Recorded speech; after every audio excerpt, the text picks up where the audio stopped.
Are you ready to jump into the astonishing world of industrial-scale beekeeping, where millions of bees work in perfect coordination to produce unbelievable amounts of honey, and where modern beekeeping is far more advanced than most people ever realize? Today's honey operations depend on precise timing, strategic hive design, careful colony control, and innovative tools that allow massive apiaries to stay productive, healthy, and sustainable. But what if you found out that a single poorly timed decision could cause more than half the bees in a hive to abandon it entirely, throwing off an entire season?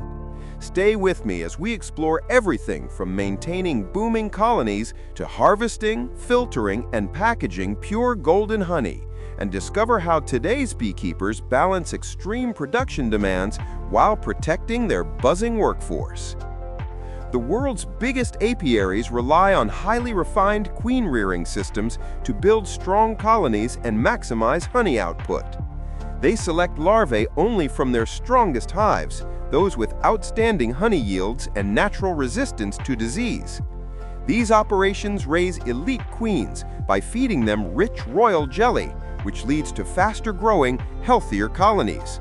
But how do such enormous bee farms keep production so consistent? Much of it comes down to the iconic Langstroth hive, built for total flexibility. Brood boxes support egg laying, while honey supers store surplus honey. And each deep frame can hold more than 3,000 cells for brood and nectar. With a healthy queen laying up to 1,500 eggs per day, colonies expand incredibly fast, fueling massive harvests when the main nectar flow begins, usually around mid-April. Huge commercial operations stack multiple supers to increase storage space. But even though adding supers looks simple, mastering the balance between brood space and honey room is the real challenge. Too much space at the wrong moment slows production, while too little triggers swarming. It makes you wonder, could timing actually be the hidden secret behind millions of tons of honey produced worldwide every year? Supering techniques vary from one region to another because nectar flow depends heavily on local plants and climate. For example, areas with Chinese tallow trees can produce nectar well into July, while other regions see their flow end by mid-June. If a beekeeper doesn't understand regional bloom cycles, they can easily miss the entire honey peak. Since bees usually forage within about 2 miles, almost 9,000 acres, the placement of hives becomes one of the most critical choices a beekeeper makes. Have you ever thought about how dramatically location can affect honey yield? The best spots are filled with nectar-rich and pollen-rich plants like wildflowers, clover, fruit trees, and cotton. But regions dominated by pine offer almost no nectar, acting like honey deserts, with some operations running 25 to 40 colonies per yard, and each hive capable of making up to 100 pounds of honey in a good year. What limits production is often poor placement, not weak bees. In the largest operations, maintaining powerful colonies that can produce tons of honey each year depends on smart management, especially supering, the practice of adding boxes during the bloom. But timing is everything. If supers are added too late, hives get crowded and swarm, sending up to 60% of the workers, along with the queen, away to form a new colony. For commercial honey farms, that's a major blow, because the remaining colony loses foragers, loses momentum, and must rebuild population from scratch. That's why preventing overcrowding is one of the most critical parts of today's beekeeping. And have you ever wondered how controlling young queens fits into the equation? Younger queens release stronger pheromones, keeping worker bees united and reducing swarming instinct. This boosts brood production, increases worker numbers, and ultimately raises honey yields. But massive operations also face threats like wax moths and small hive beetles, problems that appear when supers go on too early or stay on too long, disrupting colony balance. Managing this delicate rhythm of timing, space, and growth is what separates the world's top honey producers from everyone else. Once colonies are managed properly, it's time for the next stage, honey harvesting, the moment all the effort pays off. Large-scale farms begin harvesting when supers contain capped honey, since frames should only be removed when 80 to 90% of the cells are sealed, ensuring the honey is fully ripened.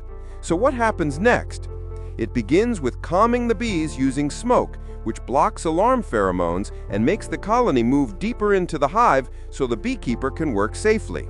A single Langstroth super can provide 30 to 40 pounds of honey, but removing frames without harming the colony takes precise technique.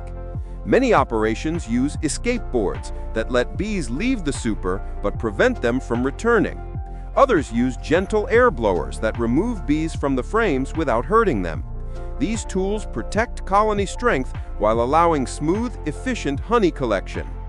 Then comes uncapping, removing the thin layer of wax that seals each honey cell. Uncapping equipment ranges from heated knives to automated systems. In huge facilities, electric knives warmed to roughly 95 degrees Fahrenheit or 35 degrees Celsius slice through cappings with ease, while industrial machines with oscillating blades can process about 30 frames per minute. Imagine how quickly large apiaries move through hundreds of supers during peak season. But why is saving the comb so important? Because bees must consume vast amounts of honey to make new wax. By preserving comb, commercial farms help bees refill cells faster, boosting overall production. Next is extraction. Uncapped frames go into extractors that spin at high speeds, using centrifugal force to pull honey from the cells. Radial extractors in large farms can hold 20 to 60 frames at once, spinning at 250 to 300 RPM. Automated extraction lines can process up to 100 frames per hour, creating massive volumes of honey with minimal labor. Smaller beekeepers rely on manual extractors, which take far longer. Once extracted, the honey is still not ready. It contains small wax fragments, bubbles, and tiny debris, so it goes into settling tanks for 24 to 48 hours, letting impurities rise. After that, it passes through filters ranging from 200 to 600 microns. A 400-micron filter removes wax while allowing natural pollen to remain, helping honey stay authentic while still looking clean. Have you ever wondered how filter size affects honey? Finer filters remove more impurities, but filtering too aggressively removes pollen, important for authenticity testing. After settling, honey enters refinement. Gentle warming to around 95 to 104 degrees Fahrenheit slows crystallization and improves filter flow. A 400-micron screen removes most wax flakes while keeping enzymes and pollen. Temperature control is one of the most crucial factors in maintaining honey quality because overheating destroys flavor, enzymes, and nutrition. In the largest facilities, pasteurization is added to extend shelf life and prevent fermentation by killing yeast cells. This process typically heats honey to around 145 degrees Fahrenheit for about 30 minutes, then rapidly cools it. However, many producers skip pasteurization entirely to preserve raw honey's natural enzymes and pollen, which some consumers prefer. Do you like raw honey for its natural qualities or pasteurized honey for its smooth, long-lasting texture? Quality control is the backbone of mega apiaries. Each batch undergoes tests for contaminants, moisture, pollen authenticity, and HMF levels, HMF being a compound that increases when honey is overheated or old. High-quality honey must stay below 40 milligrams per kilogram. But how do producers ensure purity? Advanced tools like NMR spectroscopy can now detect adulteration, verify floral sources, and trace honey from hive to jar.